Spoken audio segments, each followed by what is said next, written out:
L'appel intérieur, le choc silencieux. Il y a un moment précis dans la vie du croyant où le bruit du monde commence à perdre son autorité. Ce n'est pas une explosion. Ce n'est pas une crise visible. C'est quelque chose de beaucoup plus dérangeant. Un silence intérieur. Ce silence n'apparaît pas quand tout va mal. Il surgit souvent quand, extérieurement, tout semble en ordre. La prière est là. Le jeûne est là. Les mots religieux sont là. Les habitudes sont en place. Mais le cœur ne répond plus comme avant. Il y a cette lourdeur inexpliquée au réveil. Cette agitation sans cause claire. Cette fatigue qui n'est pas physique. Une impression étrange, celle d'être présent partout, sauf avec Allah. Et c'est là que le cœur commence à parler. Pas avec des phrases. Avec des sensations. Avec un malaise discret mais persistant. Le Coran ne nie jamais cette réalité. Il la nomme. Il la confronte. Allah rappelle une loi spirituelle immuable. A réussi, certes, celui qui purifie son âme. Et a perdu, certes, celui qui la corrompt. Pas celui qui accumule. Pas celui qui affiche. Pas celui qui parle le mieux. Mais celui qui purifie. Et c'est ici que beaucoup se trompent. Ils pensent que la purification est un bonus. Un niveau avancé. Un luxe pour ceux qui ont le temps de se rapprocher d'Allah. Alors qu'en réalité, la taskiya est souvent imposée, pas choisie. Elle commence quand Allah retire le confort intérieur. Quand il laisse le cœur goûter à l'inconfort de l'éloignement. Pas pour humilier, mais pour réveiller. Il y a une sagesse profonde dans ce déséquilibre intérieur. Car un cœur pleinement satisfait par ce monde ne cherche pas la transformation. Et parfois, ce que nous appelons épreuve n'est rien d'autre qu'un appel. Un appel à regarder à l'intérieur plutôt qu'à l'extérieur. Un appel à cesser de corriger les apparences pour enfin écouter ce qui se passe dans le secret. Le croyant s'arrête alors. Pas parce qu'il n'avance plus, mais parce qu'il commence, pour la première fois, à entendre ce que son âme tente de dire depuis longtemps. Bienvenue sur Révélation de l'Islam. Dans cette vidéo, nous allons ensemble explorer des enseignements précieux de l'Islam qui, Inch'Allah, renforceront votre foi et apporteront de la lumière dans votre vie. L'âme, ce que peu comprennent. L'Islam ne réduit jamais l'être humain à ce que l'on voit. Il ne commence pas par le corps. Il commence par l'invisible. Par ce lieu intérieur où se joue un combat permanent. Un combat sans témoin. Sans applaudissements. Mais dont chaque issue façonne une vie entière. Allah attire notre attention sur cette réalité lorsqu'il dit « Par l'âme est celui qui l'a harmonieusement façonné, et lui a inspiré son immoralité comme sa piété. » Cette parole est vertigineuse. Elle signifie que le conflit n'est pas extérieur. Il est implanté. Ton âme n'est pas neutre. Elle n'est pas stable. Elle n'est pas acquise une fois pour toutes. Elle avance. Puis recule. Elle reconnaît la vérité, puis la contourne. Elle sait, mais résiste à ce qu'elle sait. C'est pour cela que les savants ont parlé d'état de l'âme, et non de catégorie figée. Car l'âme circule. Parfois dominée par les désirs, cherchant l'apaisement immédiat. Parfois tourmentée, se reprochant ses manquements, incapable de se mentir complètement. Parfois, plus rarement, apaisée, quand elle s'aligne enfin avec ce pourquoi elle a été créée. Mais ce que peu de croyants acceptent réellement, c'est cette loi spirituelle. Index revers pointant vers la droite blanc, la purification ne se fait jamais sans confrontation. Allah ne polit pas l'âme en surface. Il la met face à elle-même. C'est ici que l'histoire des anciens prend tout son sens. Un homme connu pour sa piété se plaignait « Je fais ce qu'il faut. Je prie. Je jeûne. Mais mon cœur est sec. » Il ne parlait pas de paresse. Il parlait d'un vide intérieur. Son maître ne lui donna ni formule, ni invocation spéciale. Il lui dit simplement « Le feu purifie l'or. Le cœur ne devient pur qu'après avoir brûlé. » Cette phrase dérange, car elle renverse nos attentes. Nous voulons la paix sans le feu. La proximité sans la friction. La lumière sans la traversée de l'ombre. Mais l'âme ne se révèle que sous pression. C'est dans l'inconfort que ses véritables attachements apparaissent. C'est dans la sécheresse que l'on découvre ce que l'on adorait réellement. Alors une question s'impose, lentement, profondément, index revers pointant vers la droite blanc, et si cette sécheresse n'était pas un signe d'éloignement, mais le début d'un dépouillement nécessaire? Comment Allah commence la transformation? La transformation divine ne se manifeste presque jamais là où on l'attend. Elle ne commence pas par un changement visible, ni par une amélioration immédiate, ni par une sensation de force. Elle commence par une fissure intérieure, une faille discrète, parfois honteuse, que le croyant tente d'abord de cacher. Un moment où ce qui soutenait l'ego cède. Où ce qui donnait un sentiment de stabilité ne suffit plus. Allah expose cette loi sans détour. Allah ne change pas l'état d'un peuple tant qu'il ne change pas ce qui est en eux-mêmes. Mais ce verset est souvent mal compris. On pense qu'il parle d'efforts extérieurs, de discipline, de correction de comportement, alors qu'en réalité, il parle d'un basculement intérieur, d'un déplacement du centre du cœur. La taskiya commence rarement par une élévation. Elle commence par une déconstruction. Une chute qui surprend. Une humiliation qui touche l'orgueil plus que la réputation. Une perte qui enlève un appui secret.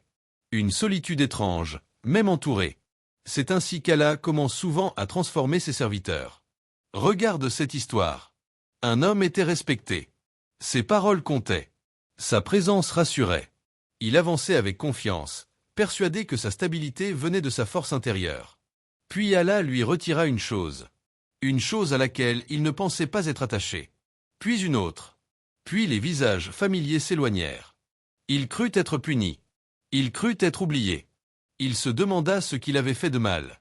Mais ce qu'il ne voyait pas encore, c'est qu'Allah n'avait rien retiré au hasard. Il avait simplement fait de la place. Car certains liens empêchent le cœur d'entendre.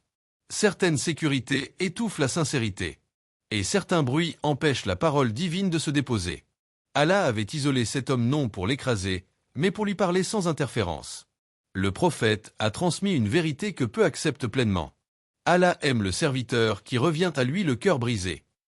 Non pas brisé par le désespoir, mais brisé parce que l'illusion de maîtrise s'est effondrée. Car c'est à ce moment précis que le cœur devient perméable, réceptif, dépendant. Alors prends un instant, sans te défendre intérieurement, sans expliquer, sans justifier. Index revers pointant vers la droite blanc et si ce qui t'a brisé récemment n'était pas une fin, mais la première ouverture réelle par laquelle Allah commence à te transformer? Les outils de la taskiya, ce que peu applique. La purification de l'âme n'appartient pas au domaine des idées abstraites. Elle ne se limite pas à une compréhension intellectuelle. Elle ne se valide pas par des intentions seules. La taskiya est une pratique intérieure, répétée, exigeante, souvent inconfortable. Elle agit là où personne ne regarde. Là où l'ego ne peut plus se justifier. Là où les excuses perdent leur efficacité. Allah oriente le croyant vers cette dimension cachée lorsqu'il dit « Et invoque ton Seigneur en toi-même, en humilité et en crainte ». Ce verset ne parle pas de la voix. Il parle de la posture intérieure. Car Allah ne transforme pas l'âme par des gestes spectaculaires, mais par des outils simples, que peu acceptent réellement d'utiliser. Le premier est le silence intérieur. Pas le silence extérieur. Pas l'absence de bruit. Mais l'arrêt momentané de la narration intérieure qui cherche toujours à se défendre. Ce silence où l'ego cesse de commenter, d'expliquer, de comparer. C'est souvent là que l'on découvre à quel point notre âme est agitée. À quel point elle craint le face-à-face avec elle-même. Vient ensuite la repentance sincère. Pas celle qui se récite mécaniquement. Mais celle qui serre la poitrine. Celle qui fait mal parce qu'elle est honnête. Allah ouvre pourtant une porte immense. Ô mes serviteurs qui avez commis des excès contre vous-même, ne désespérez pas de la miséricorde d'Allah. La douleur du regret n'est pas une punition. C'est un signe de vie intérieure. Un cœur mort ne regrette rien. Puis il y a la patience consciente. Pas la résignation. Pas le silence forcé. Mais la lucidité qui accepte que le temps d'Allah ne coïncide pas avec l'impatience humaine. Allah est avec ceux qui patientent. Être avec signifie soutien, présence, accompagnement invisible. Mais cette compagnie divine se révèle surtout dans l'attente. Enfin, il y a le rappel constant. Car le cœur ne se durcit pas soudainement. Il se durcit lentement, par négligence, par oubli, par distraction répétée. Le rappel agit comme une eau discrète qui empêche l'assèchement intérieur. Alors cette question reste suspendue, sans réponse immédiate. Index revers pointant vers la droite blanc quand as-tu pleuré pour la dernière fois devant Allah, non pour obtenir quelque chose, mais simplement parce que tu as reconnu, sans masque, ta propre fragilité? Le message final, l'intimité avec Allah. La taskiya n'est pas un chemin rapide. Elle n'a pas de raccourci. Elle ne se mesure ni en jours, ni en résultats visibles. Elle ressemble davantage à une marche intérieure, lente, parfois hésitante, où le croyant apprend progressivement à marcher sans appui autre qu'Allah. Car au fond, la purification de l'âme n'a jamais eu pour but de te rendre impressionnant. Elle vise à te rendre vrai. Allah rappelle une réalité que le cœur évite souvent d'affronter. Le jour où ni les biens ni les enfants ne seront utiles, sauf celui qui vient à Allah avec un cœur saint. Ce verset ne parle pas de ce que tu possèdes. Il parle de ce que tu portes à l'intérieur.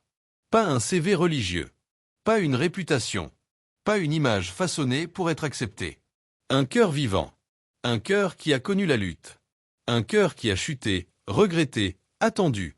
Un cœur qui a appris à se taire quand l'ego voulait parler. L'intimité avec Allah ne se construit pas dans le bruit. Elle naît dans les moments où tu n'as plus rien à prouver. Quand tu te tiens devant lui sans rôle à jouer. Sans masque. Sans défense. Allah décrit ces instants discrets lorsqu'il dit « Ceux qui se rappellent Allah debout, assis et couchés sur leur côté, et qui méditent sur la création des cieux et de la terre. » Ce ne sont pas des moments spectaculaires. Ce sont des moments vrais. Et si tu écoutes ces paroles aujourd'hui, ce n'est pas un hasard. Il y a des rappels qui traversent l'oreille. Et d'autres qui frappent directement le cœur. Peut-être qu'Allah t'invite à cesser de corriger l'extérieur. À ralentir. À regarder ce qui se passe quand tout se tait. Car lorsque les voix humaines s'éloignent, lorsque les attentes du monde s'effondrent, lorsque les titres, les rôles et les sécurités disparaissent, il reste une seule chose intacte. La relation entre toi et ton Seigneur. Allah dit encore. Il est plus proche de l'homme que sa veine jugulaire. Cette proximité n'a jamais disparu. Ce qui a changé, c'est parfois notre capacité à la ressentir.